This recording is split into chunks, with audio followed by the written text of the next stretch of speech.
In the final days of the race for the New York City mayor, Andrew Cuomo is stirring up fears about his rival Zohran Mamdani by seeming to suggest that the frontrunner would cheer on another terrorist attack on New York City.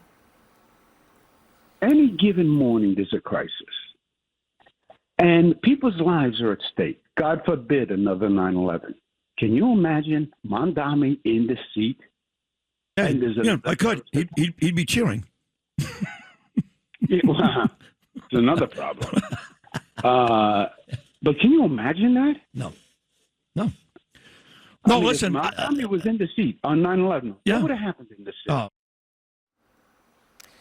The Democratic Socialist candidate was quick to denounce his opponent's remarks. We're speaking about a former governor who, in his final moments in public life, is engaging in rhetoric that is not only Islamophobic, not only racist, is also disgusting, and is his final closing argument with less than 2 weeks before Election Day. His final moments in public life. That was quite the dig, Ashley. But, I mean, look, this is getting predictably very nasty, and specifically along these lines of Mamdani's faith. Yeah, I mean, it's disappointing. I actually am really disappointed that it wasn't like, okay, that's a bridge too far. It's similar to like when John McCain, when the person was like, he's not a citizen. It's like at some point you have to have the integrity to say, stop, especially in this moment that we find ourselves where we're talking about taking the temperature down. Look, if Cuomo's probably going to lose this race. Like, I don't see how he doesn't. And if he wants to attack Mamdani for not having experience for some of his positions, that's fine. But to engage in now he didn't say it, but he didn't say it was unacceptable. To engage in that it is disgusting. And I say it as Cuomo, even though he's running as an independent, as him being a Democrat. Well, he was talking about his experience. I mean, if you watch the debate last night, most of Cuomo's best moments were about Mamdani's experience. In this particular case, I think he was making 2 points, actually. One is, if you did, God forbid, have a massive emergency like that, would you really want someone in the mayor's seat who has never had a job, never run anything, certainly never run anything at this level? Yeah. And that's been his entire argument, number one. Number two, it is true that Mamdani was taking a picture with an unindicted co-conspirator from the World Trade Center bombing the other day and called him a pillar of the community. Cuomo didn't make him take that picture. Mamdani took that picture and seems to be pretty proud of it. That's a legitimate thing to debate. But I think in this case of the radio show, the core issue was Mamdani literally has no experience. And if you had a 9/11 scale event, would you want somebody who can't prove that they can do anything in the chair? Legit. Is it fair to say that he would cheer on 9/11? He's taken pictures with unindicted co-conspirators from the World Trade Center bombing. I mean, are you willing to say that? You really think that he would cheer on 9/11? He's taking pictures with unindicted co-conspirators from the World Trade Center bombing. I mean, I'm just saying. Hey, look, I'm just right. It wasn't Cuomo. It was the radio. But I'm asking Scott, because Scott seems to think that's like a totally above board line of attack. Do you think that that's true? I can only tell you what I see on my phone. I see a picture of Mamdani with a guy who was an unindicted co-conspirator from a terrorist attack in New York City. Yeah, I mean, do you think that was a good picture listen, to take? He is an unindicted co-conspirator in that case, but it's just worth noting for context. In 2009, Bloomberg met with that same imam. The last mayor, who just endorsed Eric Adams, awarded him apparently an award fairly recently. So, I mean, your criticism is taken, but I also think that's a different point from saying somebody would cheer on a terror attack that killed thousands of people. But is this the time to be taking pictures with this controversial imam? I mean, when people have such deep questions, my Jewish family is petrified as to what the future holds in New York City with Mamdani as the mayor. Why? They don't think that he's a terrorist. But there is a feeling that he won't protect the Jewish community, or he hasn't sufficiently unequivocally condemned anti-Semitism in a way that could give comfort to Jewish people. And some of my best friends are Muslim. My driver from Afghanistan is my neighbor in Cleveland. You know, we love Muslim people. Muslim people and Jewish people have a lot in common. But this is a point of extreme sensitivity where people worry with everything that's gone on, all the violence in the Middle East and everything that's gone on here, that where you don't have clear denunciation of hate speech that surrounds you, and I think he is guilty. Mamdani is guilty of that. He has not condemned it. Could Andrew have more forcefully condemned Sid Rosenberg, the DJ who made the offensive comment? Yeah, I guess so. But I was glad that Cuomo woke up finally. He's been asleep in this race. And it was the first time he had the pulse. Let me just play what Eric Adams said today, also about Mamdani. And again, Eric Adams has endorsed Cuomo in this race. The one taking down Zohran, the socialist and the communist. You're darn right I am. New York can't be Europe, folks. I don't know what is wrong with people. You see what's playing out in other countries because of Islamic extremism. We're fighting against a snake oil salesman that has sold us a bill of goods. See, here's what I don't like, is that you talk about how your Jewish friends and how they feel as if they're fearful. My Jewish mother-in-law. Yes. And my wife and me. Yes, your family, your friends, they're fearful.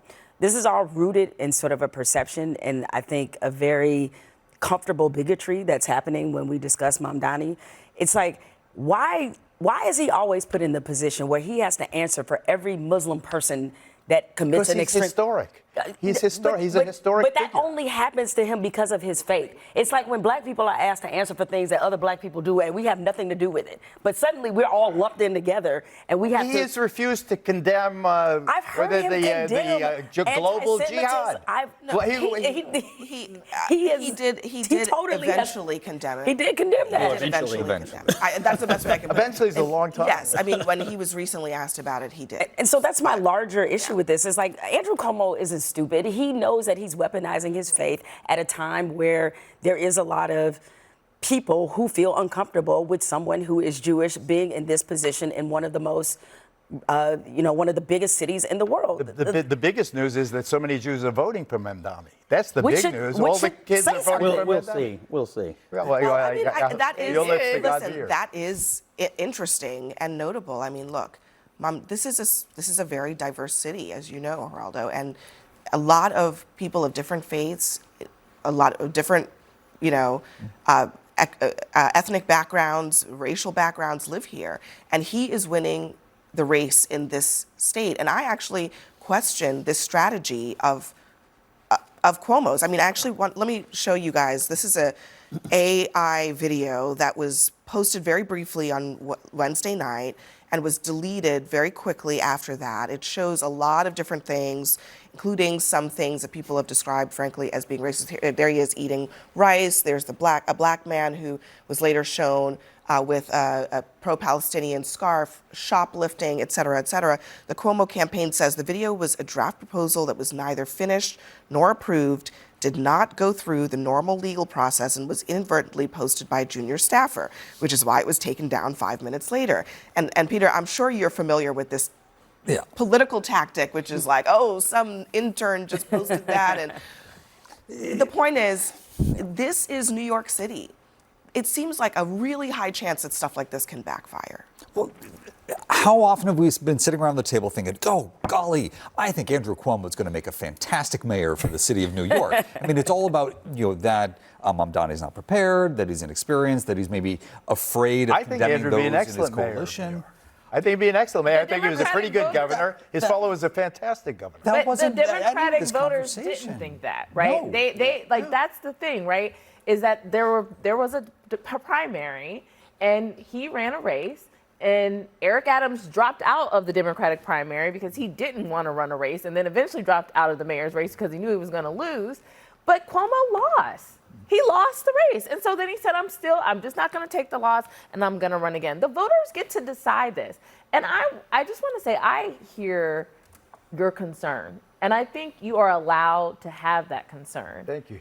I think, though, that Mamdani has an opportunity to have a conversation with the Jewish community. And I have seen him try that, and he is most likely going to be elected. And the opportunity that Jewish New Yorkers have to do is take him to task and make sure that he does protect them. He has said in his policy that he is literally going to open an Office of Public Safety around anti-Semitism.